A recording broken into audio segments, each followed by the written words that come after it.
Welcome, everybody, back to the All Things NBA from A to Z podcast. I'm Kris Pursiainen. That's Zach Noble. We are back at him again, presented by ballislife.com to talk about the midseason mark of the NBA 2024 to 2025. Such an exciting season. Zach, I remember our preview episode. We were both very excited for this season, for the parity, for the strength at the top of the Eastern Conference, for the parity in the West, to see the older guard, Curry, Durant, LeBron, start to pass the torch, officially pass the torch to the new generation. Doncic, Wembanyama, Gilgeous-Alexander. We're here, man, and we're halfway through this season. It's time for our award picks. Zach, I want to start out, though, by just saying hello. Hi, buddy. Good to How we see you. doing? Doing great. Things are rolling. Got in a rhythm. Shots been falling these last few days of pickup. Hey All now. good. Living good. Um, Great to hear. I would say I will not bore you with the intricacies of my work life because there is no other life right now, and that's how I'm doing. Anyway, um, Just pumping up. listen, I'm not going to take being able to do my jobs for granted because unfortunately we have to start this episode with breaking news. Just 5 minutes ago, we got a Haynes brief. Brandon Miller out for the rest of the season for the Charlotte Hornets. I mean, you want to get analytical on him. He had been better than about 80% of the league on offense this year in his age 22 season. So he's darn good. And I think it really stinks that these formative, fundamental years in his career, like he's going to miss out on the rest of this season.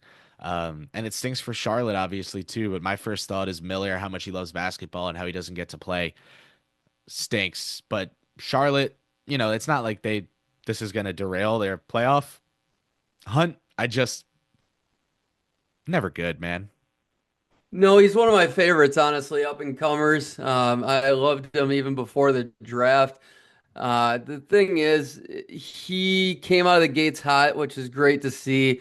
Didn't necessarily he cooled off a little towards the end, but not enough where you should worry about a recovery and him leaving off to where he was. I fully believe he'll be better than ever coming back from this one.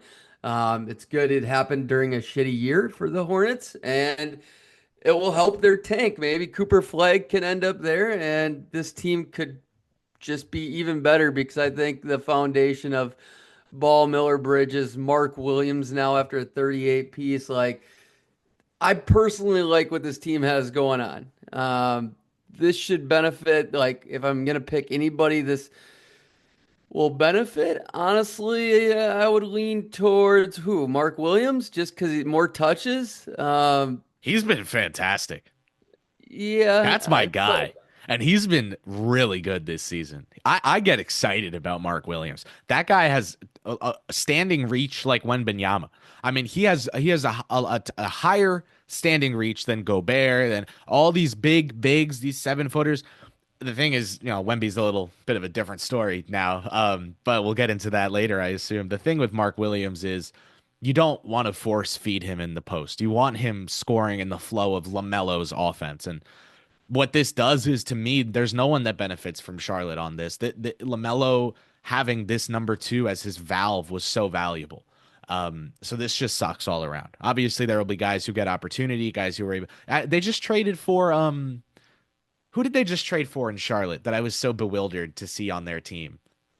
Josh Okogie for Nick oh yeah, Richards. They just traded for Okogie. So not a, maybe he'll get to showcase some stuff and they move him to a contender in oh no, they can't trade him in 2 months. this could Okay. save Josh Okogie's career. This could save Josh. This could, you know what? Damn There's it. There it is. There's the spin. This could save Josh Okogie's NBA career, and I like him a lot. So that would be cool. Zach, let's pivot. Let's talk about what the people are here for, our mid-season NBA award picks. I've decided an order in which we will progress through the awards. I've also decided which awards we will discuss. I have intentionally excluded the sham, the fraudulent boogaloo that is the Clutch Player of the Year award. What the hell is that? How we're going to give an award for guys who made shots when it mattered the most. Yeah, it's called a win. It's y'all called doing your getting job. it's called getting the win in the game. They have finals MVP if you're really good and win a lot. Go for that. The hell is clutch player of the year? I sound 64 years old. Do you know how bad your award has to I'm 22, okay? You have me sounding like I pay two mortgages. Get this shit out of the game. It's bad. We no one cares. Kia Nothing sponsors. says nothing says 2025 participation trophies like a hustle award and a clutch performer. Like, That's do we need so to do we need to even extend participation trophies and like feel goods to guys that are making the most money in the world? Like, man, yeah, I let's love the social justice thing because it's about actually like impacting the world. The Hustle Award is just Alex Caruso and yeah. Josh Hart battling for The it year after community year. award is way more important than this.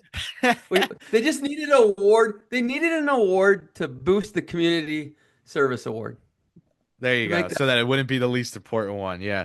Jeez Christ. All right. Anyway, I've decided we're going to start out with Coach of the Year. If you listen to this podcast, my picks should be clear and apparent from our Eastern Conference Contenders and Pretenders episode, in which I gave dozens of bouquets of flowers to one Kenneth Atkinson for his work with the Golden State Warriors, for the work he's done to change who he is as a coach in pretty much exclusively positive ways, keeping all the good from the start, trimming the fat, getting himself to a point where guys like Jared Allen and Karis LeVert are talking to the media about how they have seen the difference in front of them. Jared has said, no matter what team it was for, he was a first time head coach with us. Now he acts like he's a head coach. And to me, that is awesome. Kenny Atkinson, you, sir, are my coach of the year. After I was rude to you for a few years back then, when I thought your work in Brooklyn was very impressive and commendable and a paragon for youth coaches and for NBA coaches of teams where ownership or front office has given up on them. I thought Atkinson did great with that team, but I think people did the Ben Johnson thing that they're doing in the NFL right now, where they're like, this guy could totally just walk into a dynasty and build it from ground up and coach it for 20 years. Ah, let's got to show us, you know? And Atkinson has shown us. And so he gets these flowers and he gets me eating crow and saying, maybe I should have been less harsh on his shortcomings because he's so smart and he's so willing to learn and change that here we are just a few years later talking about how great he is at his job. Wow, I mean, you made this nice and easy on me. Kenny Atkinson was a guy Oh, really? Who's that? I've been begging to him for him to get a job the last few years, like every opening ever since he's been fired. I've been the biggest Kenny Atkinson stan, so it's good to be on the right side of history on this one. This team finished fourth in the East last year, mind you. Like, yeah, they definitely flew under the radar. It's crazy a coach that finished fourth, especially in the market of Cleveland, got fired. But it turned out you fire a coach when you got a way better one available, and that's what they did. And that's the only time I really accept fires like this is like when you know you're getting a guy that's actually had some success and showed plenty of potential and upside. Kenny Atkinson did that.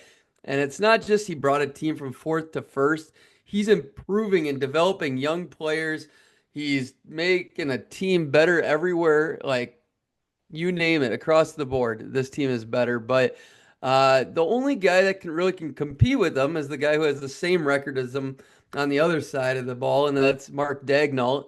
That was really expected. What they're doing, not to be on necessarily record-setting pace, but to be in the one seed or so around that area.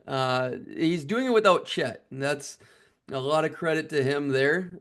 So depending on what you value, you could probably make an argument for that, but they like the storyline, I'm sure, of Atkinson being a year one coach. Um, Ime Udoka with a young team, if he keeps him close in the race, I think he might have a long shot. Other than that, I don't see anybody having a shot. What about you? Man, I Atkinson feels like he'll hold out here. I think there is absolutely other coaches with a shot. There are absolutely other coaches with shots though. And it's one of them is a redemption award. And speaking of the Cleveland Cavaliers, it's JB Bickerstaff with the Pistons. That if they buy at the deadline and ascend and finish like fourth in the East, there's a Julius Randle, come by him. there's a Buy him. case. You saw my tweet earlier. There's a case to be made. I also think the coach who has the better case is the one coach that we've had the honor of being able to ask a current player that plays for him about what kind of coach he is. It's Jamal Mosley of the Orlando Magic. I think what they've gone through this season is horrific and nightmare fuel, and I think they've weathered the freaking storm, and they're sitting in fourth, and they are an admirable, tough team that no matter who's out, just tries to play smart basketball. You've got to love it. And so I give credit to Jamal Mosley for that because he has cultivated that environment. Yeah, absolutely. No, I like the Jamal Mosley shout out just because Franz and Paulo have missed a lot of time. Yep. Maybe Bickerstaff, he'd have to get up to like the fifth or sixth seed, No, but they'd have to get up to 4 or 5. I would say it would have to be drastic. But he would get the redemption, the comeback player of the year narrative would seep in there. We're good for coach. yes. Let's keep it pushing, man. I think this next one will be easy as well. It's why I put it second. I promise I don't have as much of a passionate soapbox to stand on for this one. No rant this time, folks. Defensive Player of the Year in the National Basketball Association. Zach, I I don't care if it's too early. There is nobody impacting the game as an individual on the defensive end of the floor like Victor Wembanyama in San Antonio. And that sentence is it. Like, I fully believe that. And so that's it. I'm just going to leave it there. All right. So that's fair because he's been incredible and the team's actually winning this year. Like last year, those that were on the Victor train were just trying to be cute and way too early. Like it It's really the annoyed Jalen me. Williams top 20 thing. It's the, Yeah, he was you're great. He wrong was at first. great, but to give out an award like this, an important one that should lead to winning, you got to be on a winning team. And I think the Spurs are going to keep winning, so Victor deserves to be up there. Uh, they're still only the 16th ranked defense, so that's tough for me. But honestly, I'm with you on this one. I agree. They were mid 20s last year in defense. They're right in the middle of the league this year, and that's I mean I'd say solely on his shoulders. Yes, Chris Paul, Harrison Barnes, you can give a little vet leadership boost to as well. But honestly, like the guys around him, I mean, you got a rookie in Castle who's a solid defender. It's still a rookie. Hard to say he's a great defender. Keldon Johnson, I mean, Sohan's the only guy you can really say is a great defender around him. So it's not like he's got all these great pieces around him to help boost the stock there. So honestly, it's a pretty easy for me to give to him. I mean, from Who are your like you have some dark horses, you have some other guys? honestly, it comes down to him and Mobley for me. And Mobley's I the think only one. Mobley's a valiant pick, man. He was my actual winner last year instead of Jaren Jackson Jr. Like I had Mobley winning the award last year. I just thought, I mean, games played mattered, but like I thought he's way as much impactful as Jaren Jackson Jr. Yeah. No, I get what you mean. Outside of that, like I'd say Lou Dort and SGA are right there. Like, come on, SGA. They're both great. They're good, but like Bam's never won one. Team's not good enough.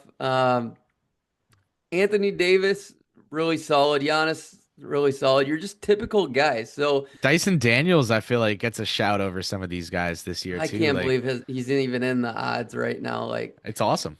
he's just a solid wing defender. He's not extravagant by any means. I mean, you got to be like, The steal numbers are I mean, rightfully getting buzz.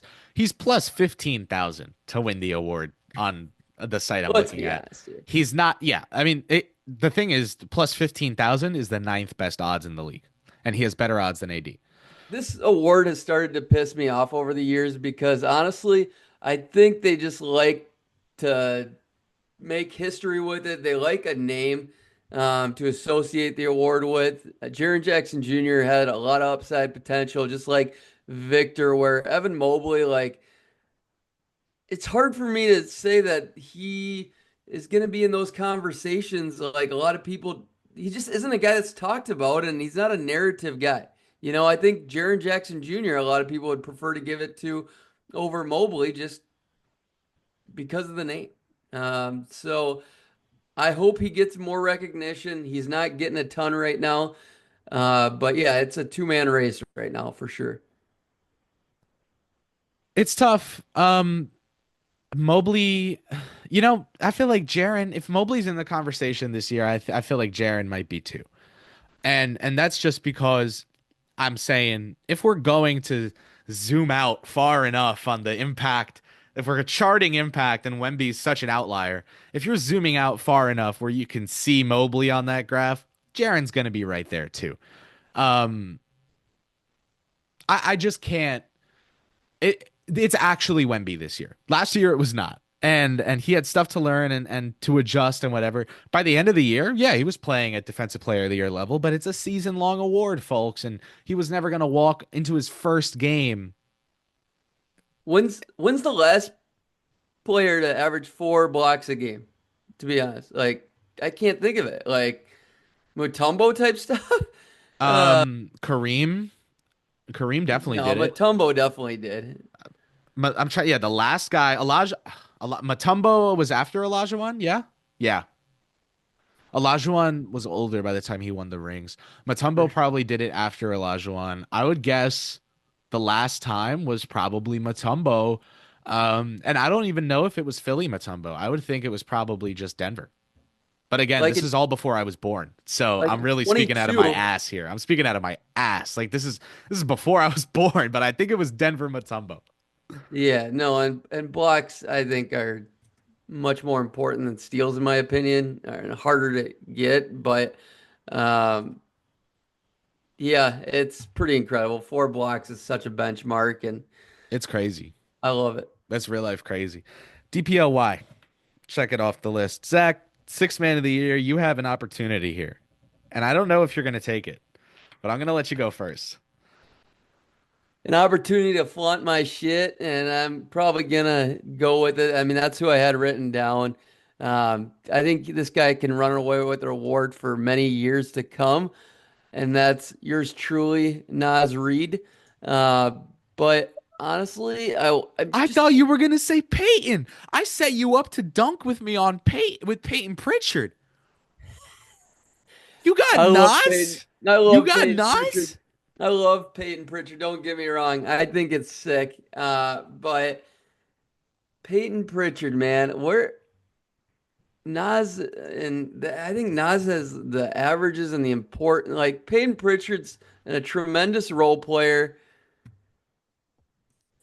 He is averaging more points. He is averaging more points than Nas Reed. I will give you that. But like, I just think Nas is way more important to the Timberwolves. So he's averaging like not even a point more. Oh, that's tough. I totally get going with Nas. I just think No, I love that you want to shout out Peyton Pritchard, and I'm cool if he wins the award. He's right there in the hunt. But sixth man of the Boston Celtics has very little value to me. Oh, it's to I get it. a guy like Nas Reed. Like a lot of people think it's a stats award. I've always looked at it as more of a value award. Yeah.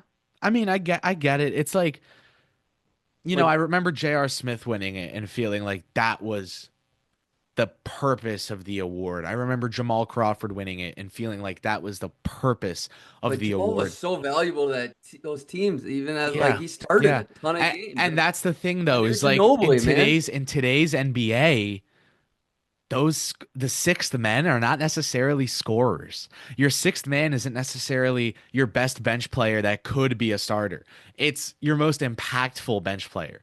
And so it's tough to call Tari Eason or Amen Thompson six man of the year. Amen Thompson's averaging like two assists, 2.5 assists, and 2 turnovers a game. So it's tough to look at the stat sheet and call him six man of the year. But damn it, I think he's got a real case. So it's tough. It's tough to say I love this award. I think Peyton Pritchard would be my pick right now. I think Mm. that would be a direct deference to the dominance of the Boston Celtics. And despite the rough stretch recently, the overall dominance they've displayed this season, giving Kenny, coach, and Boston six man of the year gets Boston and Cleveland an award each. I think they deserve it. And that's kind of how it goes in the NBA too, is like you kind of have to divvy up the awards by team a little bit.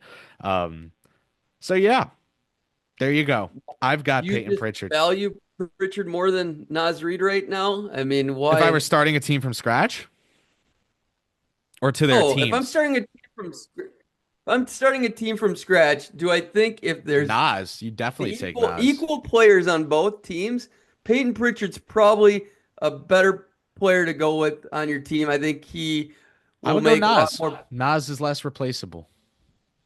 less replaceable. I He's a yeah, very skilled big man. yeah. Very skilled.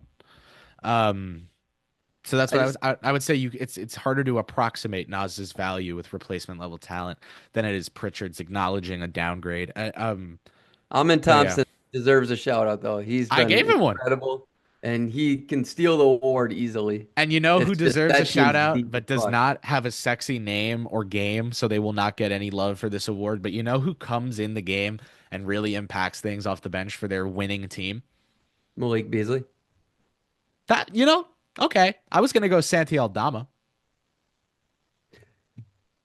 Holy shit, I'm looking at the odds and Bradley Beal's got top 10 odds. Ew. Okay.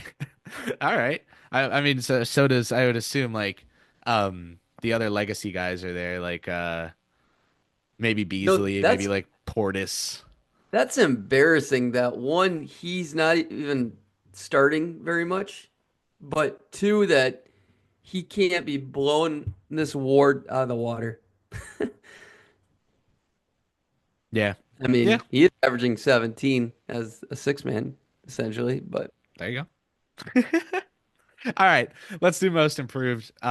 You go first because I have a fun pick for this one. That's I don't think a consensus or top three or whatever. I like that. So for me, there's two players that stick out more than anyone. Cade Cunningham's year two. So like, I hate that he's getting recognition for it. Um, right? He's year two, or is he year three now? Definitely not two. Oh shit, dude, he's year four. I was What the gonna say, fuck? is he in four? Yeah, yeah. No, no. You can have Cade Cunningham in this. What is the number one overall pick? That's not the point of this shit. But go on. Correct, correct. And here's my reasoning on why Cunningham isn't the choice. God, it was. That drives me nuts. Scratch that. He was this good. He was this good last year, and no one noticed it because he didn't have Correct. shooting Like, around him. Yeah, it's the yes, Maxi thing. no. You and I agreed last season that Maxi was already that good. 100%. Like, I've been high on K for a couple of years now. I just think everything that he's becoming efficiency wise and from a winning standpoint, it's all about the players and the coach around him. Where these next two guys, I truly think their role has changed and just their abilities. Absolutely, their abilities are leveling up. And that's Norman Powell, number one for me, and Tyler Hero, number two. Like, Tyler Hero is legit becoming a number two, number three type guy on a championship team. Um, if he had the pieces around him, if Jimmy Butler was Jimmy Butler, who we're expecting, like, or has been in the past, but it just seems that's way off the rails right now and seems like it's a personality and inter-organizational conflict, nothing about the players necessarily. So Tyler Hero and Jimmy Butler, I don't think will ever work out. But yeah, I think this is who they wanted Tyler Hero to become all along. And those would be my one and two guys right now. And Cade, yeah, he could be top five, top 10. I'm fine with that. Um, I have Tyler Hero. Love it. That was my pick. Tyler Hero was my pick because Why over Norm? Because that's exactly what it came down to was Norm and Hero.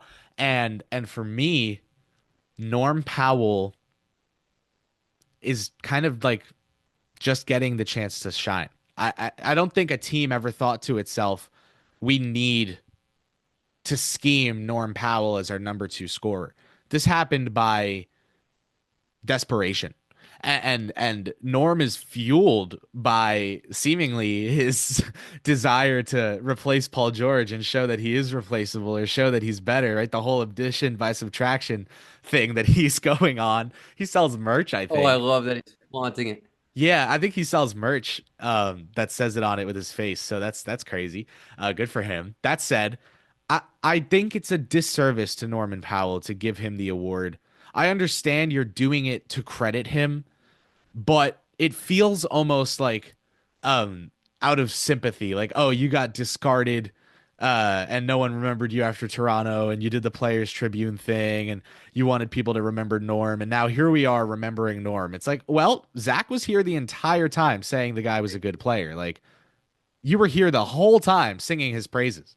Norman Powell, okay, he has emerged from a sixth man being a spark plug to an actual guy that impacts winning from the jump. All four quarters, he's a guy that he's proving he can be on a top four team in the West, in a tough West, and be the number two best player, scorer, whatever you want to say. And it's so different than what it's been.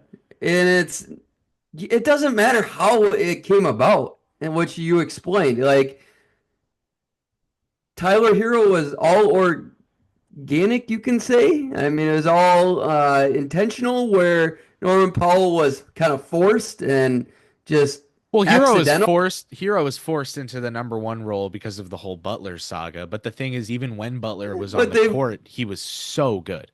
they drafted him high, and they've always thought this high of him just in But trade he's talk. taken the actual star leap this year.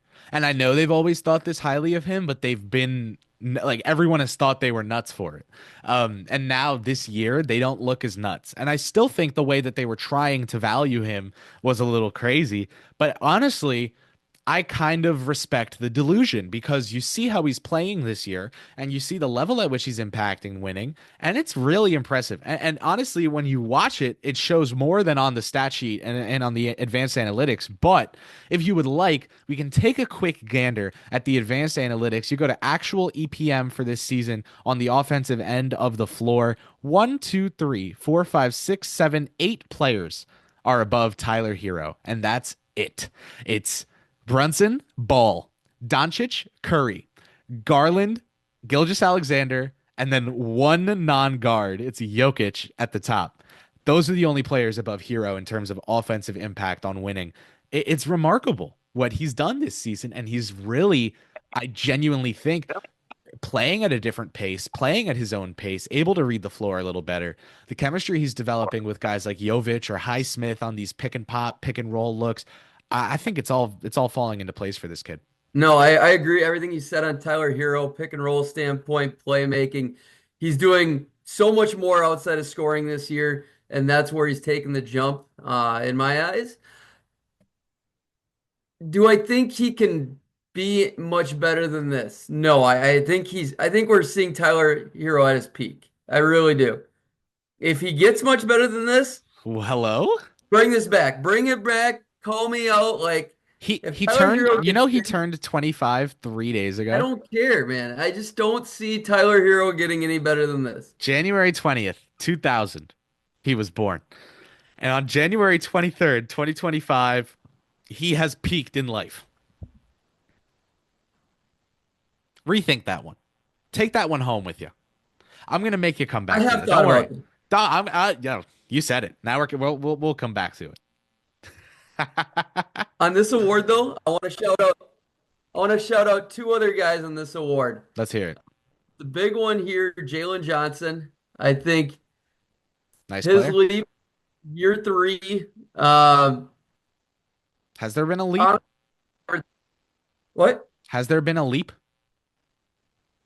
Come on, you're telling me that he was this good last year? What do you mean by this good? How good do you think he is? I think he's almost a borderline all-star, I'm like not there yet. sub. I get it. I completely understand it. Not there yet. I think Jalen Johnson is flying under the radar right now, mainly because Trey, DeAndre Hunter, Reese Shea as being the number one pick. I just think like the fact that The Daniels hype this year. I get it. I yeah, know Reese Shea's been out for a little, but Daniels got the hype. But it's, I think he's getting hype. I think people are hyping him as a young player with potential to really have some impact in this league, but who right now is a good player, and that's about it. And I think it's fine for him to just be a good player because, again, he's 23 and a month. So he's very young. he's not just a guy averaging 19 though. He's a two-way player. He's Assists. on a winning team. He's the second best. He's the second best player. And yeah, right. The assists are up five, like 3.6 to 5. The guy's a well-rounded player. I'm not saying like he's very close to being an all-star, but he's right below that. If he keeps going at this rate, I believe like he could maybe get there. I'm not saying I'd say it's about a 30% chance he could become an all-star. Let's put it that way. Uh, what just as good like I was the biggest John Collins guy there was, and I still like John Collins. I'd like him as a player Don't, too, but he was not worth that deal. don't he's declined a lot in my eyes from where I really like John Collins, but like Jalen Johnson's probably better than where John Collins was, and anybody who has followed me knows how obsessed I was with I John Collins. agree. I like that take. Okay, that's I like that you like that take. Uh, I've still got hero for most improved. I like you shouting out Jalen. Any other shout outs before we keep it pushing? no, I think we're pretty good there. Zubac, that would be the only other one. Yeah, I think Zubac deserves a little cred. That's a fun one. And honestly, credit to you because I haven't seen that anywhere. Maybe because it's Ivica Zubac, but also like that's an important player on a starting on a good NBA team. The people were Yeah, scared when the Clippers put their team together. They were saying, "Oh, if they get the number one pick, if they're the worst team in the league, the Thunder will get the pick." I was like, they're not missing the playoffs. They got Harden running the show. I'm Zach Noble pilled, baby. They got Harden running the show. And here they are. They look good. Man, you really did it. And you turned me around on Harden. I used to love him when he was in Houston, and I grew tired of the shtick, and I grew tired of Philly and Brooklyn and it being the same and the same. You helped me fall back in love with his game. It's hell yeah, fun. buddy. It's fun to watch him have the magic conductor's wand over defenses still and be able to manipulate them. It's great. And I think he was a little sassy about it in Brooklyn, but he did say in Brooklyn that he learned that, no matter how he plays, the criticism is going to be existent no matter what. Like he can go for 40 or he can have 30 assists. It doesn't matter. People are going to call him a ball hog or whatever. So he's just got to be him. And I think I like this whole Uno thing. Like the whole, like, he's Uno, bro. Like that's him. He's got this. I like it. I like it. Good aura. No, and it's with this team of role players, it's so fun. It's It's really fun. It's darn fun. one of the most fun teams in the league, in my opinion. But the last guy I want to shout out, Oh, go for Evan it. Mobley, man. You Evan did. Mobley, more so at the beginning of the year, but he still Oh, but you showed. shouted him out for defensive player of the year, not for this. Yeah, and no, but like his points per game, like we were saying before the year, like is he ever going to become a better scorer? Usage going to go up at all? He's averaging almost 1.5 more three-point attempts per game. His two-point percentage has gone up. His free throw percentage is up about 8%. Just across the board, I mean, rebounds are a little down. I think that's because Jared Allen missed some time last year, maybe. But don't quote me on that one. But no, Evan Mobley, just the three ball in general, up from 37 to 42 this year and a little more attempts. Yeah, I he is Evan Mobley has taken a huge leap. It's just hard. to see how and to see the empowerment that Atkinson is doing, I think, you know what? I'll say this. The acknowledgement of Mobley's leap and his shout out from me was saying Atkinson was coach of the year. There's the We'll shout take out. it. We'll take it. Let's move on. We got two awards left. Rookie of the year. Zach, my pick here, I'll be quick. And I know I say that and then I never am. I promise. All right. I got this. Right now, everyone's saying it's got to be Stephon Castle. I'm here to tell you that it's Jalen Wells. Jalen Wells is the rookie of the year right now at this point in the season. And you can grimace at me while I say it, sir, but no McDonald's here. We're talking hoop.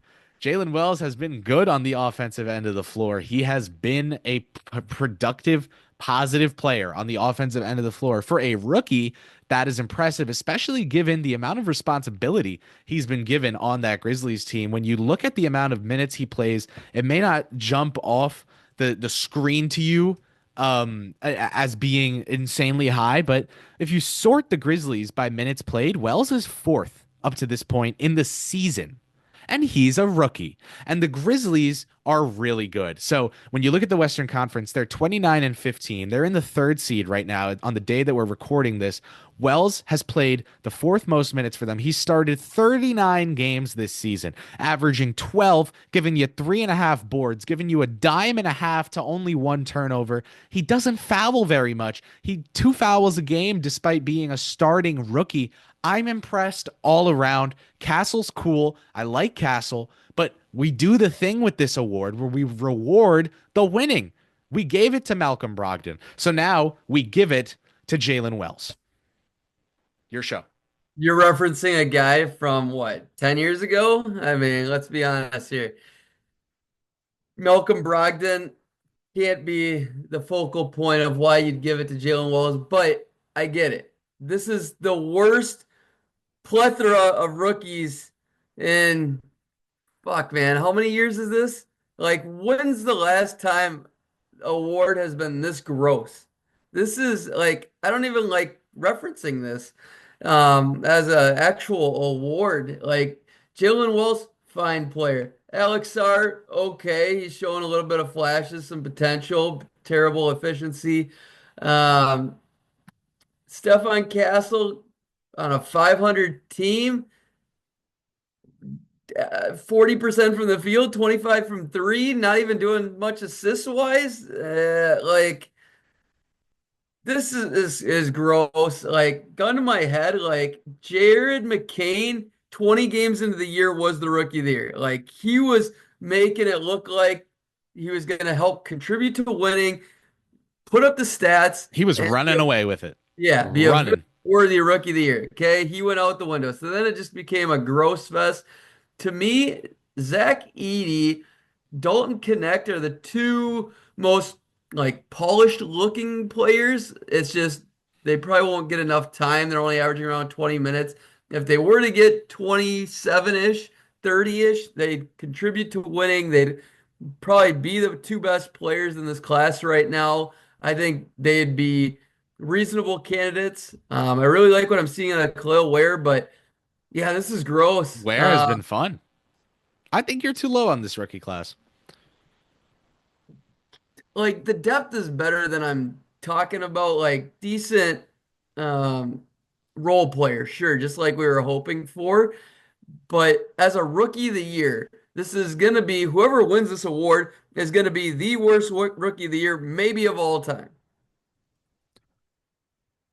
Not saying they're Hmm. gonna be the worst player because Michael Carter Williams is doing a great job of that one. But I think this rookie class is fine. And I think that it is going to be full of guys with long careers. I mean, that's fine. I'm that's just saying but that from there's a number value one in that. rookie of the year, like There's an va MVP of the rookie class. Yeah, but there's value in the other end of the spectrum too, man. I mean, take a look at the what is it, like the 2011 draft class? How many guys are left? Not many. Yeah, no, it's like Clay and then 2011 NBA draft class. Wasn't it? It's Clay and PG and Tobias. Oh no. I'm thinking of the wrong year. There's a bunch of guys left from 20. Right. What was Clay? 2010? No. Clay Thompson. I'm Googling live on the show. This is embarrassing. I was 2011. No All right. bias. 2011 NBA Kyrie draft. Irving. I was 9. Um, all right. So we got Kyrie, Tristan, Jonas, Kemba. It's just coaching. Doesn't count. Clay, Alec Burks, Kawhi, Vooch, Harris, Reggie Jackson is 9. Jimmy Mark. Butler is 10. Corey Joseph is 11. Bojan is 12. And everyone else either has a podcast or is playing overseas or is live on TV or I've never heard of. It's like these classes, the guys that stick. I know that was 2011 was a good bit ago now, and we've still got LeBron kicking from '03, and I know that's the outlier isn't supposed to be the standard, but like I think there's value in having a draft class come through that is just full of like 30 guys that are going to have a decade long career. I think there's great value in that. I like this rookie class. Jalen Wells is my pick for rookie of the year because he's been really good and he's potentially been the best rookie pound for pound because of course of the McCain injury, and he's doing it on a good team and he's starting for that team. And I know Edie does too, but it's I don't think Edie has been as good as Wells. Hey, there's of 2011, then 2012 and 2013. So there's that for you. Yeah, all right. So maybe 12 and 13 were the classes I was thinking of, and 11 was like the one good one. I really did myself in there. Definitely didn't need to use like 2 minutes of the show for that. All Oh my good, God, dude. yeah, 2012 is the mess. 2012 is the mess. There's like nobody left from the second round besides Chris Middleton. Um, and there's erasure going on of someone, but like no, there's not. Jay Crowder, there you go, and Draymond Green. Jay Crowder, Draymond Green, and Chris Middleton are the only guys left from that second round. In the first round, the only guys left are Drummond, Barnes, Lillard, Beal, Davis. Good God. So, don't hate me too much for seeing value in a class where more than 6 guys are going to stick. Let's go to MVP, man. Let's wrap this up. The MVP race to me before the season it was down to a couple players. Everyone either thought it was going to be Shea or Luca. Some people had like Wemby, dark horse, WWE MVP agenda. Um, Me personally, I picked Shea going into the season. Um, Shea was plus 400 before the season betting odds. When I checked the other day, he was minus 330. And I was like, oh my God, the MVP is minus 330 in January. And then I checked today for this episode and he's minus 600. That's so ridiculous. They're saying he has it locked up because the value they're offering on other options at this point is ridiculous. Um, it's nuts that he's minus 600. Wish we had Al on just for this 30 seconds so he could tell us how crazy that is. It's got to be Shea, and Shea is doing what he's doing at such a high level. He is so much for that team. I do think his offensive supporting cast is overrated because of how great he is on offense. I do think he has some guys individually that are underrated, like Wiggins, out there who make great reads in the half court and keep things pushing. But overall, I think the Thunder are really good because Shai Gilgeous-Alexander is the guy leading them in the locker room and on the court. I can tell you from a reporter's perspective, obviously everyone knows the guys really respect Shea, but Shea, star players get GM powers, and Shea also respects his guys.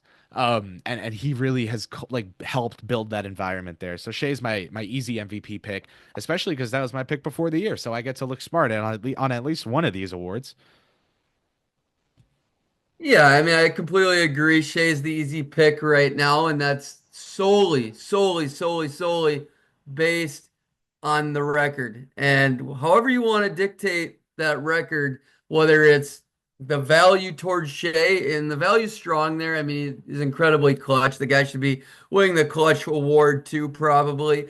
But he's a two-way monster, and there's been no Chet. But the team also got Hartenstein, it got Caruso. Players have gotten better. The team is great all around. Awesome coach. The thing is, I don't think he should be minus 600 right now. I think those odds should be a lot less. I think It this should be race, like I minus think this 220. race is very close right now because you got Jokic went from 26.4 points per game last year, 27.1 is his career high. He's up to 30 this year. He's battling for a scoring championship. Well, his three-point percentage is 48% right now, 9 attempts a game, which is eight better than his career best, and 13 percentage points better than last year. He's averaging almost a triple double, literally 0.01 assists away from a triple double. Like Jokic is the better player. Absolutely. He's the better player, but value wise, and the fact that Shea is on a team that's about to maybe be on a historical team. If you win 65 games and you put up the numbers he does, you're gonna be the MVP. You have to be. But the Nuggets are getting better with each week going by. Jamal Murray's picking his shit up, and that's gonna help Nikola Jokic gain traction for this award again. Giannis, I mean, and the Bucks are hanging around, and Giannis is putting up great numbers again. Uh, Tatum, the team has slid, so he's out of this.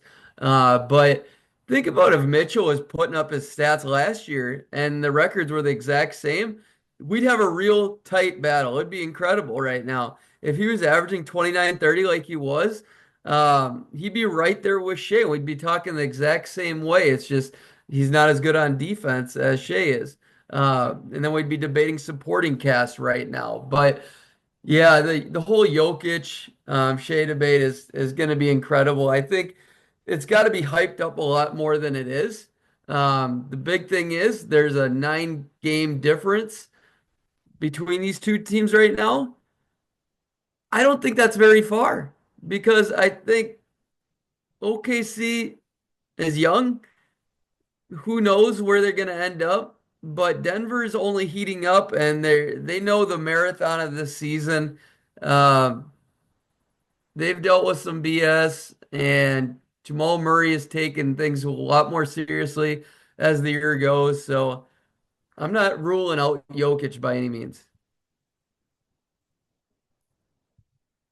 I don't think anyone should be. And this is never a gambling advice segment, but like just to me, the thought that somebody is priced that insanely means that there has to be inherent value.